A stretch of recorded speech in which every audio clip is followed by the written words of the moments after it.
What's going on, Giants fans? Welcome back to Boom Bowl. And in 2023, Joe Schoen had, in what many believed was the best draft class in 2023. Many experts believe that as well, but actually, 2.5 years later, it might be considered one of the worst he's ever had. Let's just start out with Deonte Banks, the first rounder out of Maryland. He was the 24th overall pick. Joe Schoen traded up one spot to get him, and it was clearly a scheme pick and what was for former defensive coordinator Wink Martindale, and we all know how that ended. They ended up getting into a fight, and Brian Dable and Wink Martindale ended up getting into a fight, and that led to his departure. But that was clearly a scheme pick for Wink Martindale, and it actually worked out for his rookie season. He had an impressive rookie season with 2 pass breakups, I believe 11. No, not two interceptions, 11 pass breakups, 64 tackles, and 2 tackles for losses. And what we would think is that he would be a good cornerback 2 and maybe a cornerback 1 in the future. And the staff clearly thought the same thing, but maybe a little too early because the next year after that, they kind of forced him to that cornerback 1 role. They refused to sign a legit cornerback 1 in free agency. So that forced him into the cornerback 1 role, making him verse every wide receiver 1, starting off with the best receiver in the league in Justin Jefferson in week 1. And while being sticky in coverage that season, he failed to really get his hands on the ball. He refused to turn his head, and allowing many TDs. That same year, he had some questions on effort and stuff like that. I believe he got benched in the Steelers game after getting hurled on by Najee Harris. I won't forget that day. But yeah, and now moving on to year 3. He lost the cornerback 2 battle to Cordell Flott, former 3rd-round pick in Joe Schoen's first draft class. And Cordell Flott has performed well in these past 2 weeks. I think recording above 80 PFF grade in both of those games. But Banks is currently playing on 3rd downs in place of Flott. I guess it's like a little bit of a rotation they got over there. But maybe Cordell Flott will take most of those roles coming in later in the season just because how well he's performed now. And Deonte Banks has not really been performing quite what we expected for him to be in year 3. So a 1st-round pick almost coming as a bust. Obviously you don't want that, but that's just what it is. Deonte Banks, it didn't work out for him. And obviously with our defense coordinator Shane Bowen playing zone coverage most of the time and wanting to play a press man corner like Deonte Banks, it's not going to be an ideal situation for him. But I don't know if he's a free agent next year or the year after that, but we're going to have to see for him. One of the most disappointing pick in this whole draft class was John Michael Schmitz, the top-ranked center in his class. He came out of the 2nd round, 57th overall pick. We didn't trade anything up to get him. We just stood there and took him. Many experts believe he could have gone in the 1st round. But yeah, he was the top-ranked center in his class. We plugged and played him. We plugged and played him the 1st round, the 1st season, my bad. And he showed flashes in some games while not also being great, but he showed flashes. And then on to years 2 and 3, he's basically pretty much one of the worst centers in the league. Year 3, which is this year. This year is his 3rd year, I believe.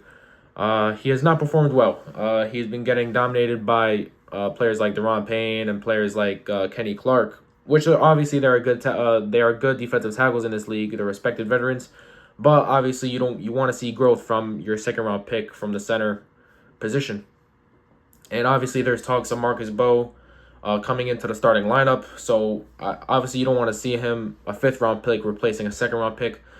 But obviously, it's very disappointing for your top 2 picks in the draft class to be like busts at this point. I consider John Michael Smith to be a bust unless if he has like a Jason Kelsey type turnaround in his career. We know he blossomed pretty late in his career. So we're going to have to see about him.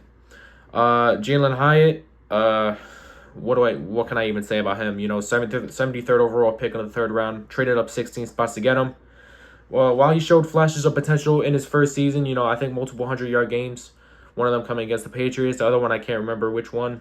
Failed to score TDs yet in his career, but a pretty impressive first season. As I believe he won an Offensive Player of the Week that year with Tommy DeVito as his quarterback.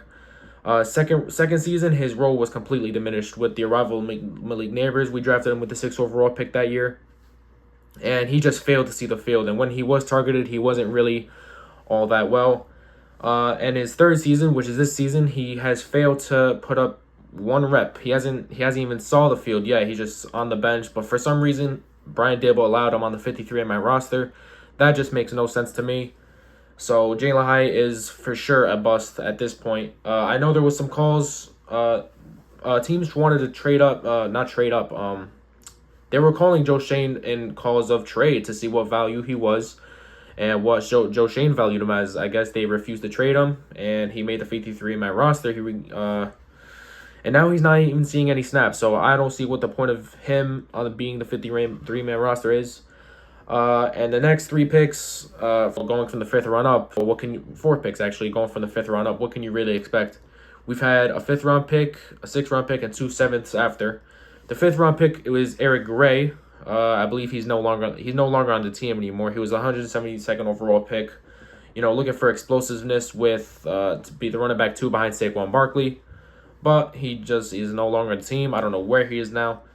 Another player that is no longer on the team is Trey Hawkins. He won the rookie battle. He won a starting job in his rookie season after being so impressive in training camp, being so impressive in preseason. And after a few games, he got benched. And now, after being buried in the depth chart, he is no longer on the team. Jordan Riley, a 7th round pick, 245th overall. He showed flashes in preseason. I believe this past preseason he showed flashes. He made the 53-man roster, and now he's just on the team. But of course, he's 7th round pick, so you can't really expect much from him.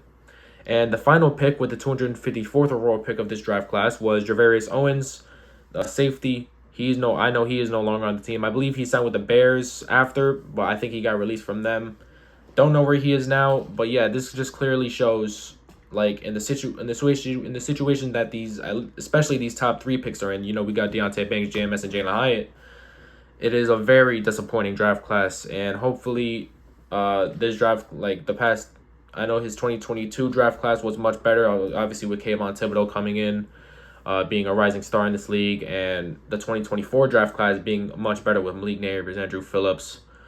And his past draft class, 2025, obviously Abdul Carter and Jackson Dart are the main headlines of that one. But 2023 is a big wound that needs repairing on this team. And obviously, you have no contributors on this team. Obviously, they're barely making the roster. They're barely having snaps on the roster, obviously, with Deonte Banks getting a diminished role, Jalen Hyatt getting a diminished role, and then JMS being one of the worst centers in the league. This was pretty bad.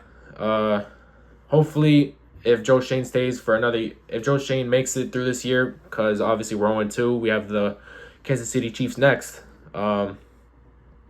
This is going to be a glaring hole in his regime if he is no longer the GM of the New York Giants next year.